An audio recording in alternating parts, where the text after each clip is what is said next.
ये है कि मेडिकल कॉलेज मिला कि नहीं मिला, सिलेक्शन नहीं होगा तो क्या करोगे। मैं गट से बोलता हूँ सर कि मैं डॉक्टर था और मैंने क्विट किया, तो क्रिटिसिज्म भी मिला। मेरी MBBS बनने की जर्नी थी, उसमें मेरा कोई हाथ नहीं है।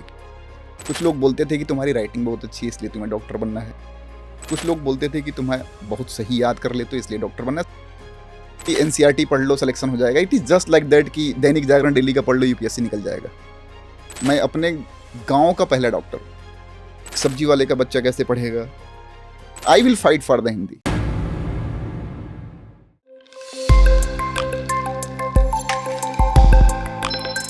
हेलो, आदाब, नमस्कार और सत श्री अकाल। आप सभी का स्वागत है हमारे स्पेशल पॉडकास्ट में। मैं हूं सौरभ, आपका होस्ट, फाउंडर एंड CEO शिक्षा नेशन। आज का पॉडकास्ट हमारे साथ बहुत खास होने वाला है क्योंकि आज हमारे साथ हैं डॉक्टर पीयूष, जिनकी रैंक 46 थी नीट में और जिन्होंने KGMC, जिसको आजकल हम KGMU कहते हैं, KGMC लखनऊ से अपनी MBBS की, जो इस समय NRIF रैंकिंग में रैंक 8 है। तो डॉक्टर साहब, आपका बहुत बहुत स्वागत है हमारे स्पेशल पॉडकास्ट में। सर पहले तो आपको बहुत बहुत धन्यवाद जो आप मेरे अचीवमेंट्स को ऐसे काउंट कराए। मुझे सुन के पहली बार स्क्रीन पे अच्छा लग रहा था कि कोई काउंट करा रहा है कि मैं KGMC से हूँ, किंग जॉर्ज मेडिकल कॉलेज से हूँ, क्योंकि एक ऐसी जर्नी जिसके लिए बहुत मेहनत करना पड़ा था मुझे। और होता है ना, कभी कभी बहुत मेहनत करके कुछ अचीव करें और उसकी बातें कोई करे तो कितना अच्छा लगता है दिल को। राइट। तो डॉक्टर साहब, सबसे पहला क्वेश्चन जो मैं आपसे पूछना चाहूँगा वो यही है कि हर बच्चे का ड्रीम होता है कि 50 के अंदर या 100 के अंदर रैंक लाना, मतलब 2 डिजिट रैंक ही नीट के अंदर एक सपना है। नीट क्रैक करना तो सपना है ही है, नीट के अंदर 2 डिजिट रैंक एक बहुत बड़ा सपना है। आपने उस सपने को क्रैक किया, KGMC में पहुंचे, जो एम्स के पैरेलल मेडिकल कॉलेज देश में माना जाता है। उससे आपने पढ़ाई करके फिर आप नीट की टीचिंग में कैसे आ गए और क्यों आ गए? सर रैंक का क्या है कि रैंक के पीछे का एक स्टोरी बताता हूँ आपको कि रैंक बेसिकली होता क्या है और क्यों ज़रूरी है और क्यों सपना देखना चाहिए अच्छे रैंक की। कभी कभी क्या होता है कि हम जब तैयारी कर रहे होते हैं एज ए स्टूडेंट, तो आपको ही पता होगा, first round counselling, second round counselling, ऐसे काउंसलिंग के दौर चलते रहते हैं। राइट। और कुछ महीने काउंसलिंग में निकल जाते हैं। राइट। मैंने बहुत सारे राउंड्स होते हैं उसके हाँ, अंदर। मैं शुरू से सोचता था कि अगर मेरे सिलेक्शन के बाद अगर मिठाइयाँ बटे और किसी के मुंह में अगर मैं मिठाई डाल रहा हूँ तो मैं उस कॉलेज के नाम के साथ डालूंगा जो मेरा चहेता कॉलेज है। कि ऐसा नहीं कि मुझे पता ही नहीं है कि मेरा सिलेक्शन तो हो गया है, लेकिन in which college I am going to learn, कि कौन सा मेडिकल कॉलेज मेरा है। तो एक जुनून है वो बच्चों में होना चाहिए। कि मैं हमेशा बोलता था सर कि मैं प्रिपरेशन लखनऊ से ही किया सर, और अच्छा खासा रैंक होने के बाद ऑप्शंस बहुत सारे थे, लेकिन लखनऊ ही प्रीफर किया, KGMU ही प्रीफर किया। उसके पीछे का लॉजिकल रीज़न ये था कि आज भी जब हमें डीमोटिवेट होते थे तैयारी के दौरान, मैं आज भी बच्चों से बोलता हूँ क्लास में कि जब भी आपको डीमोटिवेशन लगे ना, तो आप मोटिवेशनल वीडियो मत देखिए, आप अपने नज़दीकी मेडिकल कॉलेज एक बार घूम आइए। जब सफ़ेद कोट में आपके ही उम्र के डॉक्टर साहब लोग दिखाई देंगे ना, तो जो वो इंस्पिरेशन मिलेगा वो आपको किसी भी वीडियो या किसी भी इंसान से मिलकर नहीं होगा, क्योंकि वो आपका ड्रीम है जो किसी दूसरे के कोट में दिखाई दे रहा है। तो हम जब भी परेशान होते थे ना, तो king George medical college cycle से ही निकल जाते थे, घूम के आते थे, और अलग सी आग लगती थी शरीर में। तो एक अलग सा जज्बा था। फिर धीरे धीरे जर्नी चलती रही और बहुत सारा प्रयास, मतलब ये जर्नी काफ़ी अच्छी रही। मेडिकल कॉलेज की तो अच्छी रही ही रही। साथ में मेडिकल कॉलेज के बाद जब शुरू किया, क्योंकि आपको मैंने बताया था कि जो मेरी MBBS बनने की जर्नी थी उसमें मेरा कोई हाथ नहीं है, क्योंकि जब दुनिया को मैं समझने के लायक हुआ ना, जब मैं पैदा हुआ, पैदा होने के बाद मतलब जब दुनिया समझ में आई, तो मुझे बस एक ही बात पहला समझ में आया कि मुझे डॉक्टर बनना है। अब वो इतना मोरली मेरे अंदर घुसाया गया था कि you are a doctor, you are a doctor, तो मुझे और कुछ दिखता भी नहीं था। कुछ लोग बोलते थे कि तुम्हारी राइटिंग बहुत अच्छी है इसलिए तुम्हें डॉक्टर बनना है, कुछ लोग बोलते थे कि तुम्हें बहुत सही याद कर ले तो इसलिए डॉक्टर बनना है। सबका अपना परसेप्शन था, लेकिन मेरे माइंड में बस यही फीड किया गया था कि यू आर ए डॉक्टर, और मैं बस उसी को लेके चलता रहा। मैं ग्रामीण इलाके से था और सर मैं अपने गांव का पहला डॉक्टर हूँ विथ बेस्ट रैंक। सपोज करो कि मेरा जब रिजल्ट आया ना, तो जैसे हमारी मम्मी हाउस वाइफ है, तो लोग AIR OIR नहीं समझते, उनको बस ये है कि मेडिकल कॉलेज मिला कि नहीं मिला, बस उनको इतना आता है। उनसे अगर रिजल्ट बोला जाए कि मम्मी मेरा सिलेक्शन हो गया, तो पूछेंगे कि MBBS मिलेगा, कॉलेज मिलेगा, सरकारी मिलेगा, बस इतना जानती हैं।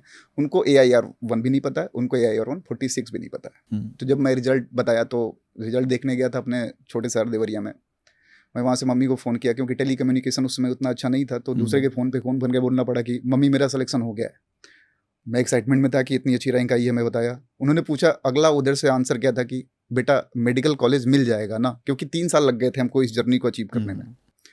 और 3 साल के पीछे लॉजिकल रीज़न था सर कि मैं हिंदी माध्यम से था, और जब कोचिंग इंडस्ट्री में आया कि मैं डॉक्टर बनूं, अपने ही सर लखनऊ में आया जब, तो देखा कि एक ट्रांजिशन फेज हो गया। एक एवरेज स्टूडेंट होने के नाते हुआ क्या कि सब कुछ अच्छी तो थी, अब टीचर्स नोट्स बनवाते थे इंग्लिश में, लेकिन अब वो ग्रामीण क्षेत्र में पढ़ा था मैं और एवरेज स्टूडेंट था, तो फिर इंग्लिश को हिंदी में ट्रांसलेट करना 1 साल तो मेरा इसमें ही निकल गया। और ये बहुत सारे बच्चों के साथ होता है, हमने सभी में देखा है, चाहे जेई हो या यूपीएससी हो, जब बच्चे ग्रामीण क्षेत्र से शहरी क्षेत्र में आते हैं तो काफ़ी समय तो उनका ट्रांसलेशन के दौर में ही निकल जाता है कि वो उन वर्ड्स को, उन जार्गन्स को जो है समझने में ही समय निकलता है। तो होता है सर, मतलब मेरे मामा के लड़के जो मुझसे कहा करते थे ना कि फुटबॉल का मैच देखोगे तो पता चलेगा ग्रामीण बच्चे होते क्या है। शहर के बच्चे जो है बॉल को गोल पोस्ट तक जरूर पहुंचाते हैं, लेकिन गांव का बच्चा ही गोल मारता है।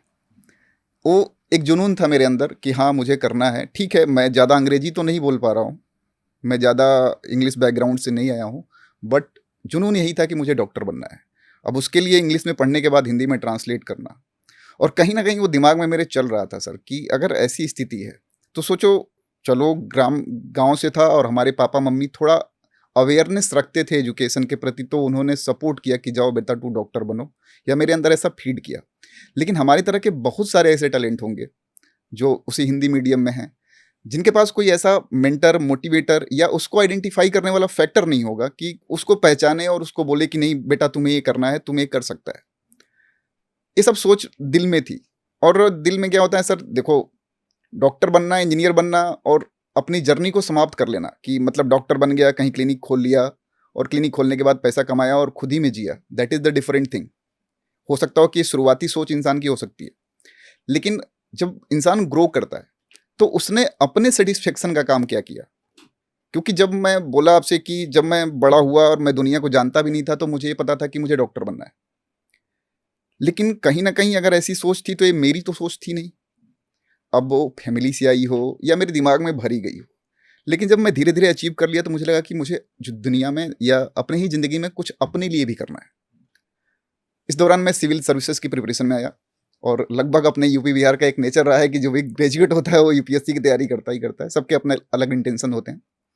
तैयारी के दौरान ही धीरे धीरे अब फैमिलियर कंडीशन, थोड़ी सी लोअर मिडिल क्लास का इंसान, अर्निंग के लिए मैं पढ़ाना स्टार्ट किया सर। अगर जेन्युइनली कोई बोले तो बोलता है कि मैं पैसियोनेट पढ़ाता हूँ, मैं पैसियोनेट नहीं पढ़ाना स्टार्ट किया था, मैं मजबूरी में पढ़ाना स्टार्ट किया था। बाद में इसे इंजॉयमेंट की तरह लेने लगा। अब बाद में इंजॉयमेंट आना कैसे चालू हुआ, मैं अपने ग्रेजुएशन के दौरान, मतलब एमबीबीएस के दौरान ही बच्चों को कोचिंग देना स्टार्ट कर दिया था, क्योंकि मैं अर्न करना चाहता था। तो सब्जी मंडी में एक बार मैं गया था सर, और चूंकि अपने हॉस्टल के इलाके में ही रहता था तो वहीं मैं पढ़ाता था। सब्जी मंडी लेने गया था तो हमारे साथ हमारे प्रोफेसर भी गए थे। अब इत्तेफाक से कि जो सब्जी देने वाला था उसका बच्चा, मैं ऐसा नहीं कि मैं बहुत अमीर बच्चों को या इस तरह, मेरा पैसन था कि मैं बहुत छोटे लोगों को पढ़ा के आगे बढ़ाऊँ शुरू से ही। मेरे प्रोफेसर खड़े थे आगे, मैंने देखा नहीं उनको, मैं पीछे गया, सब्जी लेने वाला सब्जी वाला मुझे बोला कि डॉक्टर साहब नमस्ते।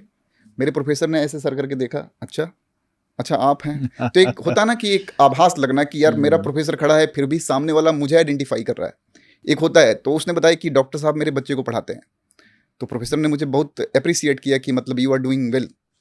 तो मैं क्या करता था कि जिस भी मोहल्ले में रहता था कि वहाँ जो छोटे छोटे बच्चे होते थे ना, उनको गैदर करके एक पैसियोनेट, और जब उनके गार्जियन आके बोलते थे ना कि सर आपका पढ़ाया हुआ बच्चा जो है ना मतलब अच्छा कर रहा है, एक अलग इत्तेफाक की कहानी बताऊंगा सर कि ऐसे ऐसे लोग जुड़े जिंदगी में पढ़ाने से कि एक पेरेंट आए मेरे पास रिक्वेस्ट करने की सर आप मेरे बच्चे को बोल दो कि वो बाल कटवा ले, क्योंकि वो बाल कटवाता नहीं है और वो दिन रात आपकी ही बात करता है घर में, तो हमें लगता है कि हो सकता हो कि आप बोलो तो बाल कटवा ले। मैंने बोला ठीक है, हो सकता है आपके बोलने का तरीका अलग हो, क्योंकि एक्चुअल में होता क्या है सर कि आजकल के गार्जियन भी होते हैं कि वो फोर्सफुल करते हैं कि मतलब इंजीनियरिंग कर ले, डॉक्टर कर ले। Just try to understand your baby, मतलब जो भी बच्चा करना चाहता है ना, पहले उसके मुंह से सुनिए आपकी क्या करना चाहता है। देखो बच्चा क्या है ना कि वो कांच के, वो मिट्टी के घड़े के समान है, हम जैसे चाहे उसे मोल्ड कर सकते हैं, लेकिन मिट्टी में कितना पानी डालना ये भी डिपेंड करता है। ऐसा नहीं कि हम किसी भी कंसिस्टेंसी में उसको घड़ा बना देंगे या कुछ भी बना देंगे। मिट्टी है बच्चा, पानी हमें डालना है, तो हमें उस चीज़ को गाइड करना होता है। सर मैंने बच्चे को बच्चे के ही भाषा में समझाया। मैंने बोला कि यार तू स्मार्ट नहीं लग रहा है इस हेयर स्टाइल में, you can try something best, क्योंकि तेरा फेस जो है और ये हेयर स्टाइल है मैच नहीं कर रहा है। अगले दिन गार्जियन आए और बताए कि सर मतलब बहुत बहुत धन्यवाद, हम 6 महीने से ट्राई कर रहे थे। हमने बोला आपका तरीका गलत था बस। तो एक होता है ना धीरे धीरे बच्चों से कनेक्ट हो जाना, राइट, फोर्स ना करना। क्योंकि हमें एक बात तो पता है सर कि इस इंडस्ट्री में, एजुकेशनल इंडस्ट्री में, कोई बच्चा बहुत ब्रिलियंट है और कोई बच्चा इसलिए ब्रिलियंट नहीं है क्योंकि उसको मेंटरशिप नहीं मिला है, सपोर्ट नहीं मिला है, उसको वो सपने दिखाने वाला कोई नहीं मिला है कि उसको बता सके कि यू कैन डू समथिंग। मतलब वो बस टैलेंट है। देखो हमें एज ए डॉक्टर या एज ए ह्यूमन बीइंग मुझे ही पता है कि भगवान या खुदा ने ब्रेन सबको बराबर दिया है। अब उस ब्रेन में, ब्रेन क्या है, अगर हम आपके एक नॉर्मल ऑडियंस की भाषा में बात करें तो ब्रेन हमारा मोबाइल में पड़े हुए मेमोरी कार्ड की तरह है। अब उस मेमोरी कार्ड में या तो मैं गाना भर लूँ, उस मेमोरी कार्ड में या तो मैं किताबें भर लूँ, तो उतना ही चीज़ फीड होता है। तो किसी के ब्रेन को हम कैसे मैनिपुलेट करते हैं, क्या चीज़ बूस्ट करते हैं। सुना होगा आपने कि महाराणा प्रताप जो है, महाराणा प्रताप अच्छी कहानियाँ सुनाया करते थे। हम बोलते हैं कि अगर एज ए डॉक्टर मैं बात करूं सर, तो हमारे ब्रेन में जो है ऐसा इलाका होता है कि हमारा ब्रेन प्रोसेसिंग ही चीज़ों को ऐसे करता है कि अगर हमें जैसे ट्रेन किया जाएगा हमारा ब्रेन वैसे ही काम करेगा। हमारे ब्रेन में सेंसरी एरियाज होते हैं, एसोसिएटेड एरिया होते हैं, और एसोसिएटेड एरिया को हम बोलते हैं एरिया ऑफ इंटरप्रिटेशन, और फिर मोटर रिस्पॉन्स जनरेट होता है। तो हम बोलते हैं कि अगर हम कोई सेंस रिसीव करते हैं तो एसोसिएटेड एरिया अपने मेमोरी के दम पे, विल पावर के दम पे या एक्सपीरियंस के दम पे उसे इंटरप्रेट करता है कि भैया ये चीज़ ये है। इसलिए किसी छोटे बच्चे के सामने अगर शेर भी आए तो वो शेर से डरता नहीं है, क्योंकि वो ब्रेन रिसीव तो करता है शेर के सिग्नल को, लेकिन एसोसिएटेड एरिया इंटरप्रेट नहीं कर पाता है कि है क्या, तो वो रिस्पॉन्स नहीं करता है। तो एक शेर को देख के जितना मैं डरूंगा, हो सकता हो 2 साल का बच्चा ना डरे, क्योंकि उसके ब्रेन के अंदर वैसी कोई एसोसिएटेड मेमोरी नहीं है या कोई फीड नहीं है उसका हाँ। रिलेटेड। तो अगर हम सोचिए, अगर इस तरह से हम एसोसिएटेड एरिया को ट्रेन करें, जैसे आज के डेट में हम बच्चों को डराते हैं कि सिलेक्शन नहीं होगा तो क्या करोगे, you have many options to do. Right, I always say. देखो सर, अगर एक हम रास्ते पे अगर चलते हैं, मैं सीधा बोलता हूँ कि एक रास्ते पे अगर मैं चलना स्टार्ट करूँ सर, तो हो सकता हो कि मेरे पाथ को आप ड्रॉ करोगे तो 1 फीट भी विड्थ नहीं होगी उसकी। क्यों? क्योंकि मैं मेंटली बड़ा फ्री हूँ। लेकिन सारी चीज़ें हटा के और 1 फीट का ही पाथ बना दिया जाए और दोनों तरफ खाई कर दी जाए, तो देखिए वही रास्ता कितना डिफिकल्ट हो जाएगा। क्यों? क्योंकि रास्ता वही था, मेरे चलने का अंदाज भी वही था, बस दिमाग में मेरे खाई डाल दी गई थी, इसलिए अब मैं चल नहीं पाऊंगा और डरूंगा। ये जो डर जो है ना, बहुत पीछे ले जाता है बच्चों को। या डरूंगा या गिर जाऊंगा खाई में। सिंपल सी बात है। तो आपको मल्टी डायमेंशनल अप्रोच रखना है। You have to be the smart one. बहुत बढ़िया सर। डॉक्टर साहब, तो समझ में आया कि क्यों आपने पढ़ाना शुरू करा और कैसे पढ़ाना शुरू मतलब करा। एक इंस्पिरेशन था सर कि मतलब ऐसा नहीं था कि छोटे छोटे बच्चों को डराया, और बच्चे उसको आके जब बोलते थे ना सर कि सर मज़ा आ गया, सर मज़ा आ गया, तो ऐसा नहीं था कि मैंने बहुत सोच समझ के या बहुत समाज को सुधारने के लिए स्टार्ट किया था, लेकिन धीरे धीरे आपके आसपास की चीज़ें ही आपके माइंड को डाइवर्ट कर। मैंने भी ऐसे ही पढ़ाना शुरू किया था बचपन में, अपने 11वीं क्लास से मैंने शुरू कर दिया था पढ़ाना। तो वो फिर इंटरेस्ट इतना डेवलप हुआ कि कुछ और मैंने फिर सोचा ही नहीं कभी भी। तो डॉक्टर साहब, दूसरा कि आपकी जर्नी कैसी रही केजीएमसी से निकलने से लेके और आज तक की जर्नी आपकी किस तरीके की रही? आपने क्या क्या किया, कहाँ कहाँ पढ़ाया, कैसे पढ़ाया, किन को पढ़ाया? सर जर्नी में थोड़ा सा आलोचना भी रही। आलोचना इसलिए रही कि एक नॉर्मल फैमिली से डॉक्टर बने आप, तो सबकी एक्सपेक्टेशन होती है रिलेटिव की, दोस्तों की, कि डॉक्टर बनो और उसी में कुछ बेहतर करो, अपना क्लिनिक खोल लो, प्रैक्टिस करो। लेकिन मैंने ये भी बताया आपसे कि डॉक्टर बनने की जो दास्तान थी वो तो मेरी थी ही नहीं, क्योंकि मैं दुनिया में कुछ भी पहले जाना, उससे पहले तो ये जाना कि मुझे डॉक्टर बनना है। तो जब मेडिकल कॉलेज में आया तो मेरे भी थोड़ा सा अपने, जैसे हर बच्चा जो भी आपसे पढ़ रहा है, शुरुआत जब भी करता है तो वो एक स्टेप लेता है। जब हम 10th में जाते हैं तो हम रखते हैं हिसाब किताब की बोर्ड में अच्छे मार्क्स आ जाएं, फिर 12th में जाते हैं तो हिसाब किताब रखते हैं कि 12th में अच्छे मार्क्स आ जाएं। लेकिन जब उसके बाद जो फील्ड चूज करते हैं, क्योंकि सक्सेस जो है स्टेप वाइज ही मिलती है सर। आप हो सकता है इसी में से कोई बच्चा देश का प्रधानमंत्री बने, लेकिन उसे प्रोसेस को तो फॉलो करना पड़ेगा। 10th पास होगा, 12th पास होगा, ग्रेजुएट होगा, और हर बार उसे एक छोटा छोटा लैंडमार्क सेट करना होगा। कहते हैं कि पत्थर जोड़ जोड़ के चट्टान बन जाती है। ऐसा तो है नहीं कि चट्टान पे डायरेक्ट पहुंच जाएंगे। तो जो MBBS या जो भी हमारी मेडिकल कॉलेज की जर्नी रही, वो हमारे बचपन का अपना अप्रोच रहा। फैमिली पेरेंटिंग बोलो आप, ऐसा या ऐसा सपना बोला गया या ऐसा कॉन्फिडेंस दिखाया गया फैमिली के द्वारा कि यू आर ए डॉक्टर। अब कोई उसे, उनको नहीं पता था, वो इतने पढ़े लिखे नहीं थे, कोई राइटिंग देख के बोलता था कि तुम्हारी राइटिंग बहुत अच्छी है, जबकि डॉक्टरों की राइटिंग बदनाम है सर। हाँ, मैं ठीक वही है? पूछने वाला था। कोई बोलता था कि तुम चीज़ों को रट बहुत जल्दी लेते हो, याद कर लेते हो, इसलिए। तो सबके अपने अपने डायमेंशन थे, सबका अपना अपना तरीका था। तो क्रिटिसिज्म भी मिला, चूंकि जो लोग आपको बचपन से देख रहे हैं, विश्वास किए हैं, अब अचानक से कोई अच्छा खासा रैंक ला के एमबीबीएस करने वाला लड़का पढ़ाने में घुस जाए। तो टीचिंग की शुरुआत हुई सर, मैं यूपीएससी की तैयारी में घुसा, और यूपीएससी की तैयारी में घुसने के बाद सबके ऊपर चूँकि कुछ सर्कमस्टांसेस ऐसे बने कि मैं ही ब्रेड गेनर बन गया अपने फैमिली का। मेरे ऊपर पढ़ाई का तो बोझ था ही, और पढ़ाई का बोझ होने के साथ साथ ये भी था कि मुझे अब फैमिली भी हैंडल करनी है, क्योंकि फादर नहीं रहे। अब एक एमबीबीएस ग्रेजुएट होने के बाद एक बंदा टॉप कॉलेज से अच्छी रैंक लाने के बाद, हम कम से कम इस पोजीशन में नहीं थे कि किसी से बोलें कि मुझे रूम दिला के या खाना खिला के या किसी तरह का फाइनेंशियल सपोर्ट करके आप मुझे पढ़ाओ, मैं एक बार यूपीएससी क्रैक करूंगा। बहुत सिंपल सी बात है, क्योंकि हमें लगता था कि हमारे माँ बाप ने कम से कम इस काबिल तो मुझे बना दिया है कि उनके लिए जो भी करना पड़े मैं रिटर्न कर सकूँ। तो इसी तरह मैं धीरे धीरे पार्ट टाइमर पढ़ाना स्टार्ट किया। लेकिन बच्चों से कनेक्टिविटी, मतलब एक लगता था ना कि देखो सर, क्लास में जब जाओगे तो 0 से लेकर 720 का वेरिएशन होगा। बिल्कुल, हर क्लास में होता है। 720 वाला बैठा है, और क्लास में मैंने बहुत सारी चीज़ें फील की। जैसे मैं बहुत बेहतर कॉन्सेप्ट बता रहा हूँ तो क्लास में 4 लोगों का मुंह अच्छा है, 40 लोग का मुंह गंदा बना हुआ है। जैसे मैं बहुत फनी एलिमेंट ला रहा हूँ क्लास में तो 40 लोग का मुंह खुश है, 4 लोग का मुंह बना हुआ है। ऐसे मतलब वेरिएशन को, और चूंकि साइकोलॉजी हम लोग जानते हैं, एज ए डॉक्टर तो साइकोलॉजी हम जानते हैं पेशेंट की, सामने वाले की, हम चीज़ों को भाप जाते हैं कि अच्छा अगर ऐसे पढ़ा रहे हैं तो 4 लोग को अच्छा लग रहा है, अगर वैसे पढ़ा रहे हैं तो 40 लोग को अच्छा लग रहा है। लेकिन एज ए टीचर हमारा धर्म यही था कि ना 0 वाले को नुकसान हो और ना 720 वाले को नुकसान हो। तो हम चीज़ों को ऐसे मैनिपुलेट करके एक इंटरेस्टेड वे में कि चल भाई हम कॉन्सेप्ट भी डिलीवर कर देंगे, और जो थोड़ा सिंपल वे में चाहता है उसे सिंपल वे में। कभी कभी चीज़ों को मैंने मामा से, चाचा से, इन सब चीज़ों से कोरिलेट करके सर बनाया, इतने ट्रिक्स बनाए, और ऐसी ट्रिक्स किताबों में नहीं मिलेंगे आपको। ऐसा हो भी नहीं सकता कि वो ऑथेंटिकेटेड हो, ऐसा नहीं है कि उसका कोई वेरिफिकेशन हो, लेकिन जब आप क्वेश्चन सॉल्व करेंगे तो आपका क्वेश्चन 100 में से 100 बार सही होगा।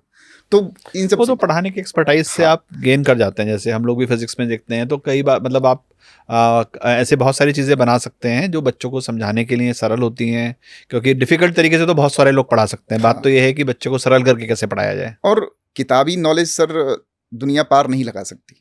किताब जैसे एनसीईआरटी बोल दिया, पढ़ लिया, सारे टीचर, लगभग दुनिया के सारे टीचर बोल रहे हैं। नीट में तो ये कहते हैं कि एनसीईआरटी बाइबल है, बायोलॉजी में आपने पढ़ ली तो आपके 180 में से 180 या 360 में से 360 आ जाएंगे। सर मैंने देखा भी है, बोलना मतलब एक होता है ना सर कि एनसीईआरटी पढ़ लो सिलेक्शन हो जाएगा। It is just like that कि दैनिक जागरण डेली का पढ़ लो यूपीएससी निकल जाएगा। हिंदू कहते हैं, हिंदू पढ़ लो जो तो भी है, UPSC निकल मतलब बोलते हैं ना कि न्यूज पढ़ते रहो, आपका मतलब आपकी जीएस सही हो जाएगी। जीएस सही हो जाएगी। क्या पेपर पढ़ के जीएस सही हो पाता है सर? नहीं होता, किसी का होता तो फिर बात ही क्या थी। तो एनसीईआरटी पढ़ना किसी के रिकमेंडेशन पे कि चलो मैं एनसीईआरटी लाऊं हूँ पढ़ लो ऐसे, और एनसीईआरटी को समझना। मैं बार बार अपने बच्चों से बोलता हूँ कि यार एनसीईआरटी के पहले पेज को उठा के देखना, 22-25 ऐसे अच्छे प्रोफेसर का नाम होगा जिनको आप जानते भी नहीं होगा, जिन्होंने मिलकर एनसीईआरटी बनाई है। राइट। आज इतने दिन कैरियर का हो गया मेरे पढ़ते हुए, पढ़ाते हुए, कम से कम 100-200 बार एनसीईआरटी मैंने खुद पढ़ी होगी, और मजबूरी थी पढ़ना सर। देखो भी बताऊंगा, हिंदी मीडियम की कहानी बताऊंगा, तो 100-200 बार में आज भी कुछ ना कुछ पॉइंट ऐसा मिल जाता है एनसीईआरटी से जो लगता है अच्छा इसका मतलब ये था। मतलब इतना पढ़ने के बाद भी कभी कभी कुछ डीप लाइन्स एनसीईआरटी से मिल जाती हैं जो हो सकता हो कि उस लेवल पे अंडरस्टैंड नहीं किए थे, हम आज कर पा रहे हैं। आज मैक्सिमम बुक्स में सर ऐसा ही होता है कि आप जितनी बार पढ़ोगे हर बार आपको इनसाइट मिलती ही है। शेक्सपियर ने बोला भी तो है सर कि 100 किताबें पढ़ने से बेहतर है एक किताब 100 बार पढ़ो। मैं तो बच्चों से हमेशा यही कहता हूँ। तो वही है सर। तो यहाँ से मतलब मुझे लगा कि नहीं, टीचिंग को इवॉल्व करना होगा। देखो हम एक आम घर के इंसान हैं, हमें ये भी पता है कि हर इंसान आज के डेट में, हर स्टूडेंट अपने कंफर्ट जोन में रहना चाहता है। हो सकता हो कि मैं उसे कम पढ़ाऊं, शायरी, गाना या व्हाटएवर जो भी करूं, क्योंकि वो कंफर्ट जोन में रहना चाहता है।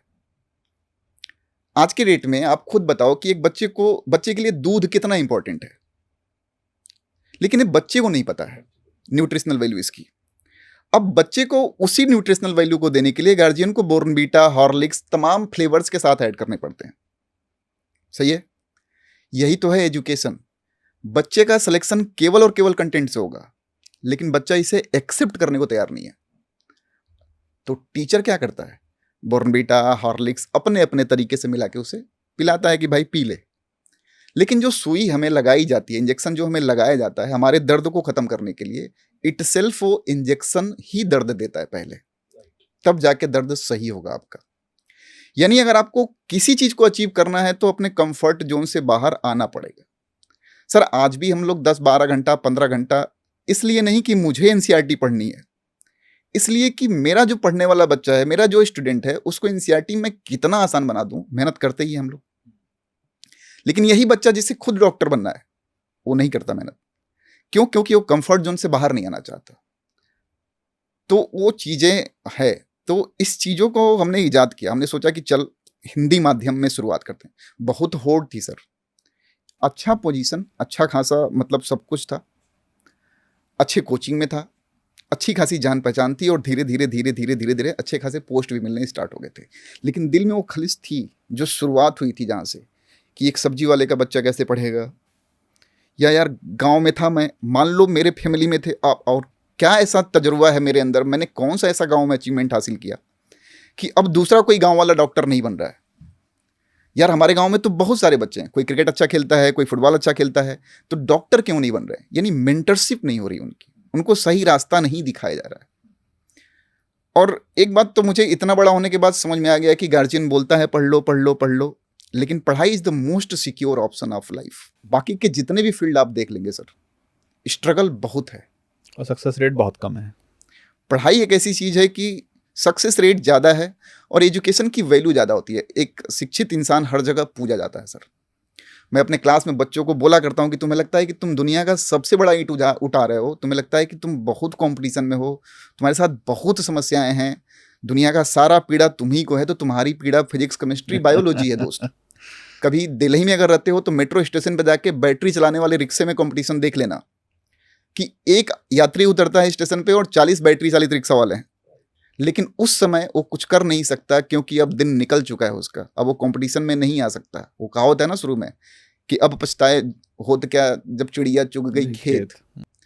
तो सही समय पे सही तरीके से, क्योंकि हर चीज का एक एज होता है सर, तो उस एज में अगर हम मेंटर सही करें, बच्चे को गाइडेंस सही प्रोवाइड करें, तो बच्चा कुछ भी कर सकता है सर, कुछ भी। आज के डेट में हम तालियां बजाते हैं जब अपने यहाँ कोई रियलिटी शो देखते हैं कि 6 साल का बच्चा आता है, सुंदर खूबसूरत गाना गाता है, कोई डांस करता है, कोई कॉमिक करता है, व्हाटएवर जो भी करता है।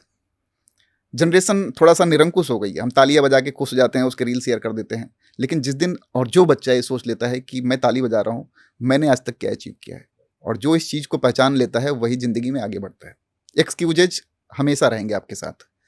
अगर मैं भी बैठ जाता कि मेरे पिता चले गए, मेरा एक्सीडेंट हो गया, तमाम चीज़ें, तो एक्सक्यूज तो डिना बहुत सारे लोग 142 करोड़ की जनसंख्या में सर सब परफेक्टली पोजीशन में नहीं है, लेकिन 142 करोड़ की जनसंख्या में आप जानते कितने लोग को हैं? अगर उस लिस्ट में आपको पहुंचना है तो सबसे अलग करना पड़ेगा। तो मेरा जिंदगी का थीसिस यही रहा कि whatever the challenges is I will take.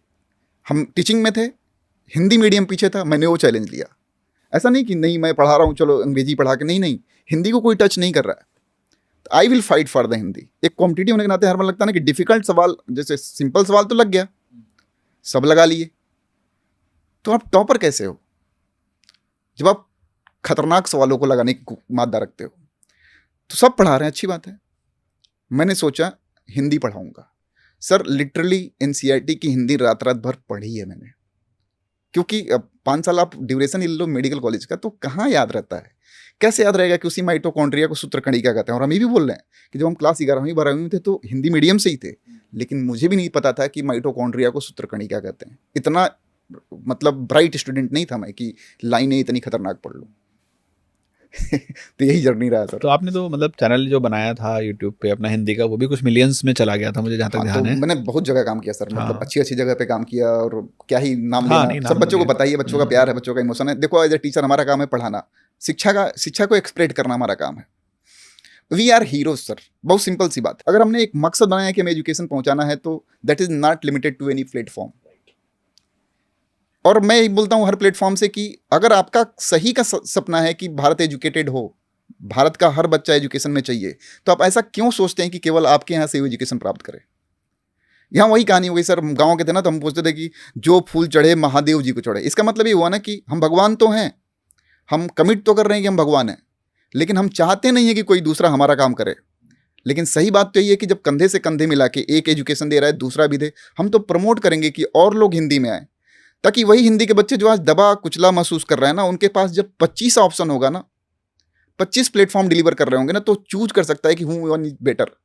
तभी तो कंपटीशन होगा, तभी तो हो सकता हो कि कुछ हमारी कमियां हो तब भी हम दूर करें। तो ये कॉम्पिटिटिव इन्वायरमेंट रहना चाहिए। अमर्त्य सेन कहते हैं ना कि इंडिया के अंदर भारत रहता है, और भारत एक्चुअली वही है जो ग्रामीण क्षेत्र में रहता है, जो क्लास बी और क्लास सी टाउन में रहता है। मेट्रो में रहने वाले तो बहुत कम है, उनके पास तो बहुत सारे सपने हैं और बहुत सारे चीज़ें हैं जिससे वो बहुत कुछ कर सकते हैं।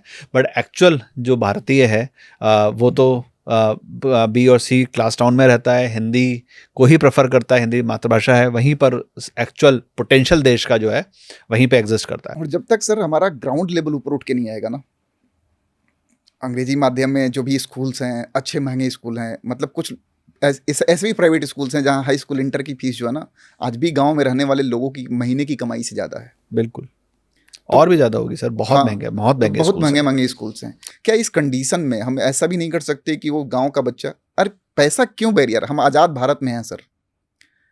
अगर आज़ाद भारत में रहते हुए यहाँ पैदा हुए नागरिक को सोचना पड़े कि पैसे की वजह से मुझे ये फैसिलिटी नहीं मिल पा रही है, तो हम आज़ाद कैसे हैं? पहले तो इस बात पे सवाल होना चाहिए कि हम आज़ाद कैसे हैं। और हम पढ़े हैं तो हमारी जिम्मेदारी है कि हम भारत के हर नागरिक तक एक अच्छी एजुकेशन को पहुंचाने के लिए। बहुत सारे लोग पूछे मुझसे कि आप डॉक्टर हैं, मैं गट से बोलता हूं सर कि मैं डॉक्टर था और मैंने क्विट किया। I am single doctor, doctor Piyush Tiwari. लेकिन आज भी कम से कम 1000 डॉक्टर मेरे पढ़ाए हुए पढ़ रहे हैं। तो मैं अकेले सेवा करता तो हो सकता हो 40-50 लोगों की सेवा करता दिन भर में, लेकिन 1000 डॉक्टर सेवा कर रहे हैं, तो ये मेरे लिए अचीवमेंट है। तो 1000 डॉक्टर जो है हर दिन 40-50 हज़ार लोगों की सेवा। और जब वो बच्चा मैसेज करता है ना सर कि मज़ा आ गया, मेरे पास कितने मैसेजेस हैं कि सर मज़ा आ गया, आपसे मिलके मज़ा आ गया। देखो टीचर क्या है, टीचर एक जरिया है सर। अल्टीमेट मेहनत बच्चे का ही होता है, सपना बच्चे का ही होता है। हम एक को वही कुम्हार हैं जो समय समय पे बस मटकी पे हाथ लगा देते हैं, हमें उस सही समय पे। बाकी मिट्टी पानी ये जो है बच्चा और गार्जियन ही है, इन दोनों का रेशियो है सर, कि गार्जियन कितना प्रेशर बना रहा है, मिट्टी कितना काबिल है। इन दोनों का सही कॉम्बिनेशन बैठता है, टीचर सही समय पे हाथ लगाता है और जो प्रोडक्ट बनना होता है बन जाता है। तो सर हम नवंबर की स्टार्टिंग में आ गए, अक्टूबर खत्म हो रहा है, 6 महीने है नीट 2026 के लिए। मई के सेकंड संडे को नीट 26 होगा। तो इन 6 महीने में पहली चीज़, कोई बच्चा अगर अब आँख खुलती है उसकी, क्योंकि normally as a human being हमारी आदत होती है जब तक सेंस ऑफ अर्जेंसी ना हो हम एक्टिव नहीं होते हैं, है ना। तो 6 महीने में आँख खुलती है तो क्या वो नीट क्रैक कर सकता है, और उसके लिए क्या सही रोड मैप होना चाहिए अगले 6 महीने के लिए, जो बच्चा आपकी बात सुन के इस समय उसको बिल्कुल बाइबल गीता कुरान की तरह फॉलो करे तो वो नीट 2026 क्रैक कर सकता है। जैसे सर नॉर्मल इंसान बोलेगा 6 महीने में, बोलूँगा 180 दिन।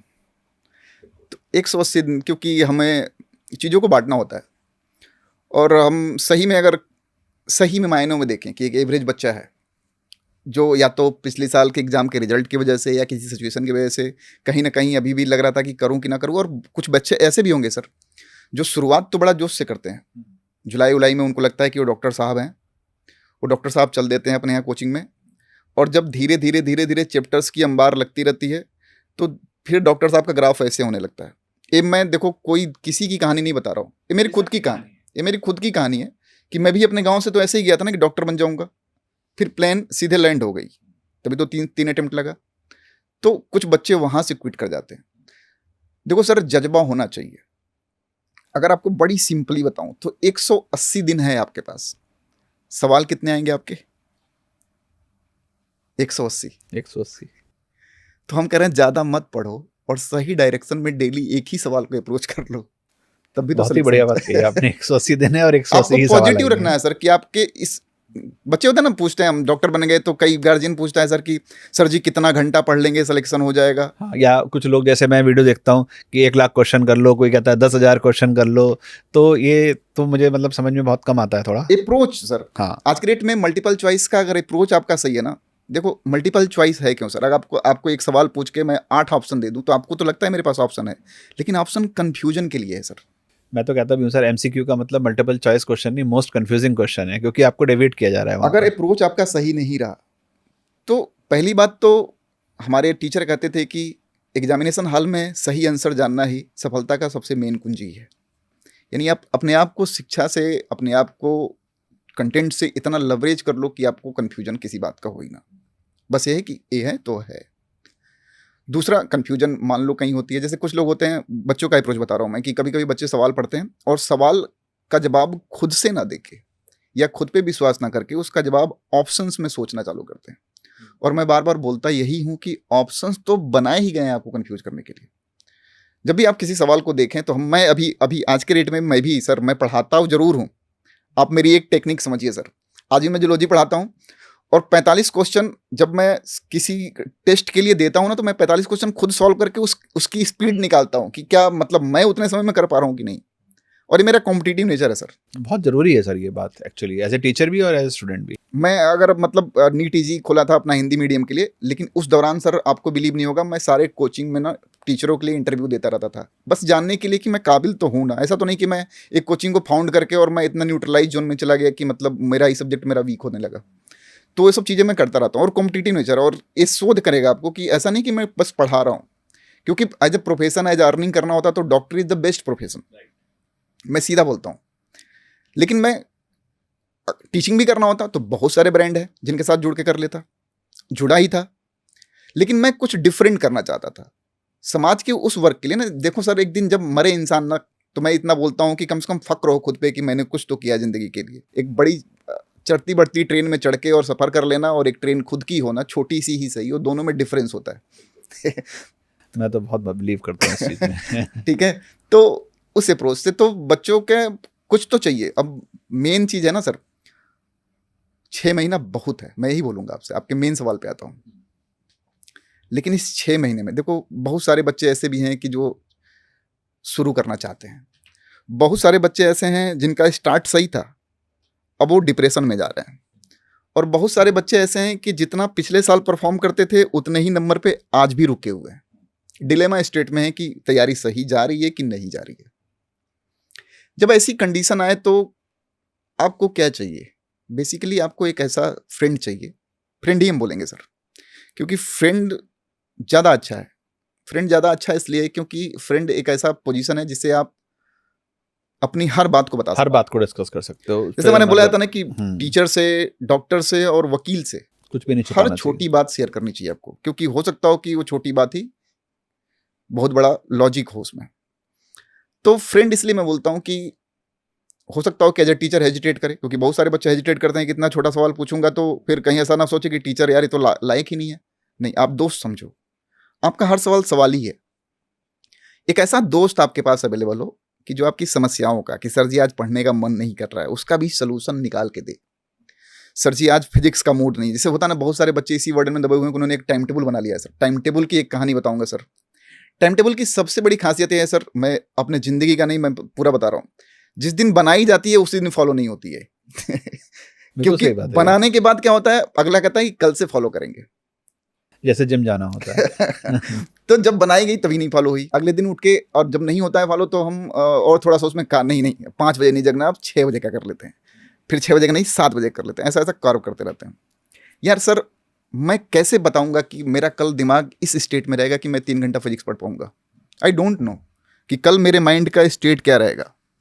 इसलिए मैं कभी घंटे पे डिसाइड नहीं करता था अपने एजुकेशन को। मुझे पता था कि हमारा सिलेक्शन फिजिक्स केमिस्ट्री बायोलॉजी से होगा, और आज मैं पढ़ने बैठा और मुझे फिजिक्स ही समझ में आ रही है तो मैं फिजिक्स ही रगड़ देता था। मैं आज पढ़ने बैठा, केमिस्ट्री समझ में आ रही है, केमिस्ट्री रगड़ देता था। और साथ में भी किसी दिन मन साथ नहीं देता था ना कि दिमाग एकदम बोर हो गया है कि नहीं पढ़ना है, मैं उस दिन पढ़ता भी नहीं था, क्योंकि मुझे एक चीज़ पता है, दिमाग खुश तो आपका काम कर देगा एग्जामिनेशन हॉल में। दिमाग नहीं खुश है, प्रेशर में क्यों पढ़ना है? आपका मन कर ही नहीं रहा है, मम्मी को दिखाने के लिए लैम्पटेन जला के पढ़ रहे हो, दिया जला के पढ़ रहे हो, मम्मी आ रही है घुस रही है रूम में, आप सोच कुछ और रहे हो। आजकल तो भाई मोबाइल पे हो भी गया है, तो वो सब चीज़ें हैं सर। अगर इन चीज़ों को डिसिप्लिन में लाया जाए तो 6 महीना बहुत है। एक प्रॉपर मेंटरशिप हो, और मेंटरशिप के दौरान अगर आप वो चीज़ों को अप्लाई करें ना, तो 6 महीना बहुत है सर, बहुत है। 6 महीने में अच्छा खासा रैंक आ सकता है सर। मतलब आप ये कह रहे हैं कि अगर कोई भी बच्चा अगर अभी भी जग जाए और इस 6 महीने को मिशन बना ले अपना, 180 दिन को एक एक क्वेश्चन पर डे, तो मतलब सिलेक्शन के लिए गवर्नमेंट मेडिकल कॉलेज के लिए तो इस साल के अगर हम बात पे भी आऊँगा मैं, तो 600 प्लस नंबर पे तो मान ही सकते हैं कि जीएमसी आपको मिल ही जाता है अमूमन। 2025 24 को एक हम एनमली मान लेते हैं पूरी नीट की हिस्ट्री में, तो आराम से बच्चा कर सकता है। बस सिर्फ ये है कि डिस्ट्रैक्शन को मिनिमाइज़ करना है और एक अच्छे मेंटर या दोस्त जिसको आप कह सकते हैं उसकी तलाश में, और उसके साथ मिलके इस जर्नी को पूरा प्लान करना है कि किस दिन कितना करना है, और जर्नी को टाइम टेबल से नहीं आउटकम से हमें मेजर करना है ना। और यही सर, देखो क्या है कि हमें दिखाने के लिए कुछ कर, देखो अभी ये ना पूछो कि मंजिल कहाँ है, अभी तो सफ़र का इरादा किया है। न हारूंगा मैं हौसला ज़िंदगी भर, किसी से नहीं खुद से वादा किया है। पहली बात तो डिपेंड करता है कि आप किसी से इन्फ्लुएंस होकर डॉक्टर बनना चाहते हैं कि आपका खुद का डिसीजन है, क्योंकि ये बहुत मैटर करता है सर। कि चलो हमारा दोस्त भी तैयारी कर रहा है नीट की, मैं भी कर लूँ, तो मैं उसे कमिट नहीं कर सकता सर कि उसे हम निकलवा ही देंगे। क्योंकि सबसे पहले आदमी का सेल्फ मोटिवेशन होता है सर, कि मैंने कोई सपना देखा है तो मैं हार नहीं मानूंगा। ये सेल्फ मोटिवेटेड होना इंसान का बहुत ज़रूरी है। चलो बच्चा सेल्फ मोटिवेटेड हो गया कि चलो मैं डॉक्टर बनना चाहता हूँ, इसके लिए मैं कुछ भी कर दूंगा, तो चल भाई मैं टीचर हूँ, तेरे लिए भी कुछ कर दूंगा। लेकिन ये डेडिकेशन दोनों तरफ से होना चाहिए। एजुकेशन क्या है, रेल की पटरी की तरीके से है सर, और जो दोनों पटरियां हैं ना, एक टीचर है और एक स्टूडेंट है। ये पटरी पे रेल तभी तक दौड़ सकती है ना जब तक ये दोनों पैरेलल हैं। अगर कहीं भी मुड़ाव आया तो ट्रेन डीरेल हो जाएगी, और ये सत्य है सर। तो ये जो सिलेक्शन का ट्रेन है ना सर, टीचर तो अपना झोंक ही रहा है, क्योंकि देखो आपकी खुशी जो है, हो सकता हो कि आपके लिए कम हो। मैं एज ए डॉक्टर बता रहा हूं कि मरीज जब खुश होता है ना तो अपने घर डिस्चार्ज होकर चला जाता है, लेकिन सेलिब्रेशन डॉक्टर करता है उस चीज का। सिलेक्शन होने के बाद आप मेडिकल कॉलेज चले जाएंगे, लेकिन वो हमारे अचीवमेंट में जुड़ जाएगा कि मैंने इस बच्चे को सिलेक्ट कराया है। आपका अचीवमेंट आपका इंडिविजुअल है, लेकिन आज भी हम गट से बोलते हैं कि अगर 1000 बच्चे पढ़ रहे हैं मेरे मेडिकल कॉलेज में पढ़ाए हुए, तो मेरे अचीवमेंट में काउंट तो होगा ना। तो सक्सेस की जो रेल है ना, दोनों के पैरेलल चलने पे हो जाएगी। अब कितना दिन पैरेलल चलता है, कुछ शुरू में चालू करते हैं, बाद में अरे नहीं, कुछ टीचर ही है मान लो कि आजकल बहुत सारे ट्रेंड्स हैं सर, हंसी मजाक वायरल तमाम चीज़ें हैं, तो पढ़ाने से ज़्यादा वायरल होने का तो शौक है। हो है। देखो सर, मैं थोड़ा सा अपना वो व्यवहार बताता हूँ कि सर मैं ग्रामीण इलाके से था, तो मैं जस्टिस चाहता हूँ इसके साथ।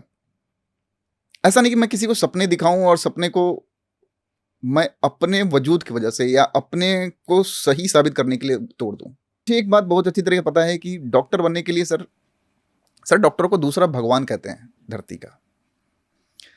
जिस भगवान को हमने देखा नहीं है उसकी इतनी शिद्दत से पूजा करते हैं, आंख बंद करके माफ़ी मांगते हैं, एग्ज़ाम से पहले जाते हैं, बोलते हैं कि भगवान इस बार एग्ज़ाम सही हो गया तो मैं ये काम करूँगा। आप धरती के दूसरा भगवान बनने जा रहे हैं, तो आपको क्या लगता होगा कि ये पोजीशन इतनी आसान होगी कि मजाक से मिल जाएगी? तो कुछ दिन तो आपको अपना देना ही पड़ेगा। अब यू हैव टू चूज। मैं देखो किसी पे प्रेशर नहीं बना सकता। 25 लाख एस्पायरेंट है, सबको पता है कि सब सेलेक्ट नहीं होने वाले, कुछ ही लोग होने वाले हैं। यहाँ बोल दें कि नहीं 25 इस बार हम पढ़ाएंगे 2500 लाख हो जाएंगे, नहीं होगा, क्योंकि एक सीट डिसाइडेड है, लिमिटेड सीट डिसाइडेड। अब उस सीट तक पहुंचने के लिए हम पढ़ाई में कभी कट ऑफ डिसाइड नहीं करना चाहिए कि पिछले साल इतना कट ऑफ गया था। मैं इतना करता हूं कि इतनी पढ़ाई कर लो, इतनी मेहनत कर लो ना, कि शीशे के सामने जब अगर सिलेक्शन ना भी हो ना और खड़ा होकर खुद से नजर मिला रहे हो ना सर, तो शर्म ना आए कि मैंने मक्कारी की है। बस इतनी मेहनत कर लो, सिलेक्शन हो जाएगा। क्योंकि सबसे वर्स्ट कंडीशन जानते हो क्या होता है सर? समाज को जवाब देना नहीं, अपने आप को जवाब देना। अपने आप को जवाब देना कि क्या सही में मैंने जस्टिस की थी अपने साथ। तो इसलिए मैं टीचिंग करता हूं तो उसी अंदाज में करता हूं सर, कि ऐसा ना हो कि घर जाऊं तो लगे कि लाख वीडियो पे व्यू आ गया। कम से कम रात में सो तो रहे कि ना जस्टिस किया है मैंने। हमारे पास बच्चा अगर 1 घंटा पढ़ा है तो 1 घंटे में लेके गया है। तो सर आज का आखिरी प्रश्न जो है, नीट 2024 जो रहा और नीट 2025, जो 2 बैक टू बैक नीट थे, नीट की हिस्ट्री में दोनों को ही डिस्कस करना चाहिए। नीट 2024 जहां असंख्य बच्चों के कहूँगा मैं कि 720 में 720 आए, जो भी रीजंस रहे उस पर नहीं जाते, और एक जीएमसी लेने के लिए कट ऑफ एवर हाईएस्ट गई। फिर नीट 2025 में जो हुआ कि एकदम से पेपर डिफ़िकल्ट की शोर मचा और कट ऑफ्स काफ़ी गिर गई। मेरा जो एज ए टीचर एवेल्युएशन है, इसमें आप ऐड करिए और अपने इनपुट दीजिए, क्योंकि आप इसमें मेरे से ज़्यादा एक्सपर्ट है नीट के मामले में, खुद क्योंकि आपने क्रैक किया, मैं तो जेई किया है, कि एक तो बच्चों के दिमाग में जो था कि बायो का हर क्वेश्चन ठीक होता है, वो उनको प्रेशराइज किया। दूसरा, फिजिक्स में जो 3-4 क्वेश्चन ही थे, क्योंकि मैं फिजिक्स का टीचर हूँ, जो जिसने उनको डिस्ट्रैक्ट किया। तो इसका आप इन दोनों को समराइज करके नीट 2026 का क्या प्रेडिक्शन समझते हैं और बच्चों को क्या बोलना चाहेंगे नीट 2026 को लेकर, क्योंकि बहुत सारे लोग बहुत सारी बातें कर रहे हैं। कुछ लोग बच्चों को डराने के लिए कर रहे हैं, कुछ उनको अट्रैक्ट करने के लिए कर रहे हैं, बट मैं चाहता हूँ कि एक हम लोग इस पटल से, इस स्टेज से एक बच्चों को सही इवैल्यूएशन दें 24, 25 और 26 के लिए। सर, मैं ये बोलता हूँ कि कोई डराने के लिए कर ले, कोई रिझाने के लिए कर ले, लेकिन बच्चे को सोचना चाहिए कि साल उसका वेस्ट होगा। और एक कहावत है सर कि we have to prepare for the worst condition. हमेशा जिंदगी में वर्स्ट सोच के जो शुरुआत करता है ना, हो सकता हो कि उसका सक्सेस रेट थोड़ा ज़्यादा होता है। मैं ऐसा क्यों बोल रहा हूँ सर? हम खुद ही सोच लेंगे कि पेपर आसान आएगा, टफ आएगा। इससे यार 25 लाख बच्चों को पता नहीं है कि पेपर कैसा आएगा, और जो आएगा वो सबके लिए आएगा, और सबके लिए आएगा। मैं इस बात में वक्त क्यों जाया करूं कि 2024 के मॉडल का आएगा पेपर या 2025 के मॉडल का आएगा पेपर। आपका एग्जाम बहुत आसान है बेटा, सही बता रहा हूं। डिफाइंड बाउंड्री है एक सिलेबस की, किसी सिलेबस से सवाल पूछा जाएगा, यही रिकमेंडेड किताबें हैं। यूपीएससी का देखिए आप, अनडिफाइंड सिलेबस है। वहां भी कभी चर्चा होते सुना कि इस साल पेपर कैसा आएगा, और इंटरव्यू तो और ही अनडिफाइंड है। हाँ, आपने सुना ही नहीं होगा कि पेपर कैसा आएगा, 25 में कैसा आएगा, कोई नहीं सुना। मैं बोलता हूँ कि क्योंकि वहाँ पहले से ही पता है कि हमें वर्स्ट सिचुएशन के लिए प्रिपेयर करना है। तो आपका एक डिफाइंड जो सिलेबस है ना, उसमें हर तरह की प्रैक्टिस होनी चाहिए। आप जाते हो, वीडियो देखते हो कोई, और आपका टीचर आता है धमाकेदार, ये लगा दिया धपाक, ये लगा दिया धपाक, आपको लगता है कि लगा दिया धपाक। जब इस बार हुआ क्या था सर, इस बार जो 4-5 आसान क्वेश्चन थे, उन्हीं क्वेश्चन को एक क्वेश्चन में फ्रेम कर दिया गया था, जैसे मैच इन द कॉलम कर दिया गया था। ऐसा नहीं था क्वेश्चन। अब आपको धपाक धपाक की आदत थी, अब उसी धपाक धपाक को थोड़ा धीमे कर दिया गया। तो यू हैव, ऐसा नहीं था, मैंने भी पेपर तो देखा ही था, कोई क्वेश्चन ऐसा नहीं था कि कोई बच्चा कर ना सके। अब क्या है कि अभी ये पढ़ा क्वेश्चन सी, पढ़ा क्वेश्चन बी, अभी क्या है मैच इन द कॉलम आ गया, तो ब्रेक लगा। अब ब्रेक लगा जब, तो आपको लगने लगा कि पेपर हो गया लेंदी। पेपर टफ नहीं था, पेपर लेंदी था। तो और ये लेंदी पेपर का जो सोल्यूशन है ना सर, ये हम कर सकते हैं कैसे, प्रैक्टिस से ही हो सकता है। मैं बोलूँगा कि आप कन्वीनियंट जो, अब क्या बच्चा क्या करेगा, पीवाईक्यू लगाएगा सर। चलो मैंने बहुत वर्स्ट कंडीशन के लिए पढ़ाना चालू किया कि चलो मैं क्वेश्चन करा रहा हूँ, और एक कोई भी एक इंडस्ट्री है जहाँ पे एक व्यूअरशिप के लिए धमाकेदार क्वेश्चन कराया जा रहा है, और मैं बोल रहा हूँ कि नहीं, स्टे करो, और इस तरह से भी क्वेश्चन आ सकता है, इस तरह से भी क्वेश्चन फ्रेम हो सकता है। तो यही बात आती है कंफर्ट जोन की। अब उसे लगे कि नहीं यार, वो वाले सर तो हमारे ना बहुत आसानी से एक लाए, और देखो मैंने बता दिया, और ये वाले सर लाते हैं ABCD मिलाते हैं, फिर एसर्शन रीजन कराते हैं। तो वो अप्रोच तो बहुत सिंपल सी बात है कि सवाल जो भी था NCERT से ही था सर। NCERT के कॉन्सेप्ट को, जैसे हम NCERT की किताब लें, तो हम करते क्या है कि हमने एक किताब ली सर, और एक चैप्टर सोचा उसके बारे में। तो पहला सिनॉप्सिस मन में होना चाहिए कि इस चैप्टर के अंदर क्रोनोलॉजिकली कौन कौन सा हेडिंग दिया हुआ है, और उस हेडिंग को याद करिए, और हेडिंग के अंदर की बातें कौन सी आप जानते हैं। अगर इस तरह की आपने प्रिपरेशन कर ली, तो आपको किसी तरह का क्वेश्चन आएगा, बड़ा इजीली टैकल कर ले जाओगे। लेकिन इस तरह के क्वेश्चन के लिए आपको परफेक्ट मेंटरशिप की जरूरत होगी, क्योंकि बैलेंस बनाना कौन सिखाएगा आपको? टीचर ही सिखाएगा।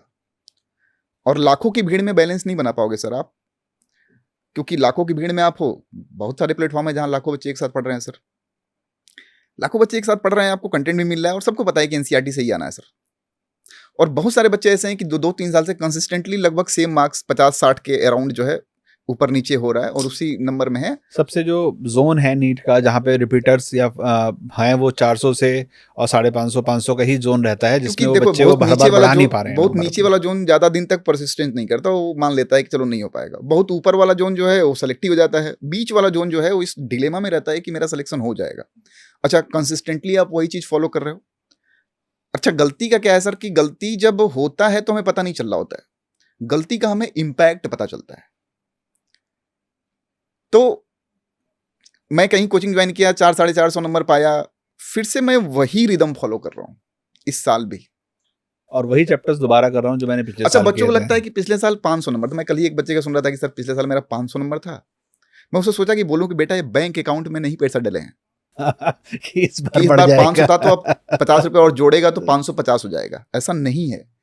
तुमने जितनी मेहनत 500 पाने के लिए की थी पिछले साल, उतनी मेहनत तो तुम्हें करनी है इस साल उसे मेंटेन करने के लिए।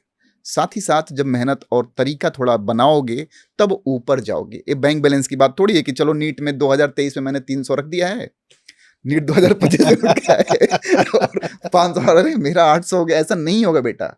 आपने 500 नंबर पाए थे, 400 नंबर पाए थे, आपने मेहनत की थी उसके लिए। अब इस साल अगर आप मान लीजिए आपका सिलेक्शन नहीं हुआ, लेकिन इस साल जब आप जाएंगे तो 400 नंबर पाने के लिए कंसिस्टेंटली कुछ करना पड़ेगा आपको। उसके ऊपर जो आप करेंगे वो क्या है, आपका आउटकम है, वही आपका सिलेक्शन दिखाएगा। तो ये ऐसा मत सोचिए कि मैं पिछले साल 500 नंबर, कुछ लड़के इसी हवा में होते हैं सर। मैं क्लास में पढ़ा रहा था ऑफलाइन, एक बच्चा बोला मेरा 595 नंबर था सर। हमने बोला था, है नहीं, है जीरो। जब तक ये बात नहीं समझेंगे आप ना, तब तक कई कई बार तो इसी ओवर कॉन्फिडेंस में बच्चा होता है ना, पिछली बार 595 था, अच्छा 630 गया था, 40 नंबर के लिए पढ़ना है।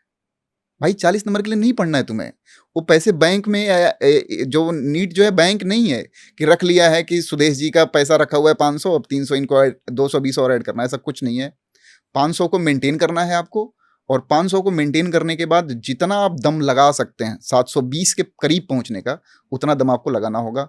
और वो पॉसिबल है केवल एक बेहतर गाइडेंस से। मैं बार बार बोल रहा हूँ गाइडेंस, क्योंकि अगर बार बार रिपीटेटिव आप गलती कर रहे हैं सर, तो हो सकता हो कि आपके गार्जियन या फैमिली में कोई हो जो आपको मेंटरशिप दे सके, बता सके आपकी गलतियों को।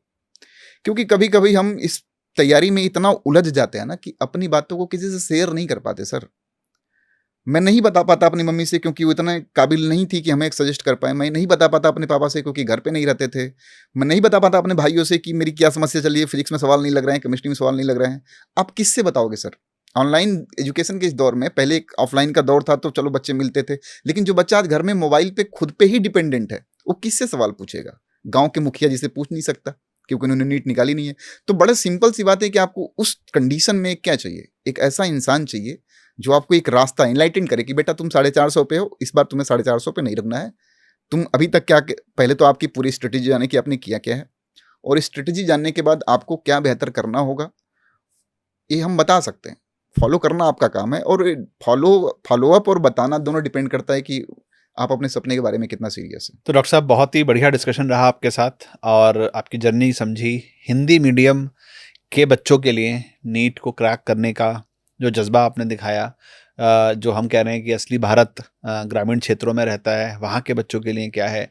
नीट 2026 अगर हम आज से शुरू करते हैं और 6 महीने 180 दिन 180 क्वेश्चन का जो मिशन आपने सेट किया बच्चों के लिए, वो प्लस टाइम टेबल बनाना और आउटकम लाना, प्लस कि एक 720 का टारगेट लेके चलना, ज़बरदस्ती उसके प्रेशर के अंदर आ जाना, उससे बेटर की परफॉर्म करना, एनसीईआरटी को सही तरीके से कैसे पढ़ा जाए। तो बहुत सारे मुझे लगता है कि आउटपुट्स बच्चों के लिए इस हमारे डिस्कशन से निकले हैं, जो करीब हमने 1 घंटे का डिस्कशन किया है। और मुझे पूरी उम्मीद है कि जो नीट 2026 या 2027 के बच्चे जो देश में इस समय तैयारी कर रहे हैं या आगे भी आने वाले सालों में तैयारी करना चाह रहे हैं, जो इसको सुन रहे होंगे, इस पॉडकास्ट को देख रहे होंगे, उन लोगों के लिए ये बहुत एनलाइटनिंग डिस्कशन रहा है। और एक ऐसे आदमी के द्वारा जिसने खुद अंडर 50 की रैंक लेके देश के टॉप मेडिकल कॉलेज से मेडिकल MBBS करके और उसको त्याग के और बच्चों के लिए अपने जीवन को समर्पित किया है। तो धन्यवाद बहुत बहुत डॉक्टर साहब आपका हमारे साथ जुड़ने के लिए, और आप सभी का बहुत बहुत धन्यवाद इस पॉडकास्ट को देखने के लिए।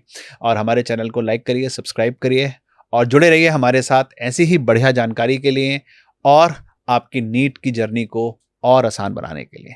नमस्कार, धन्यवाद।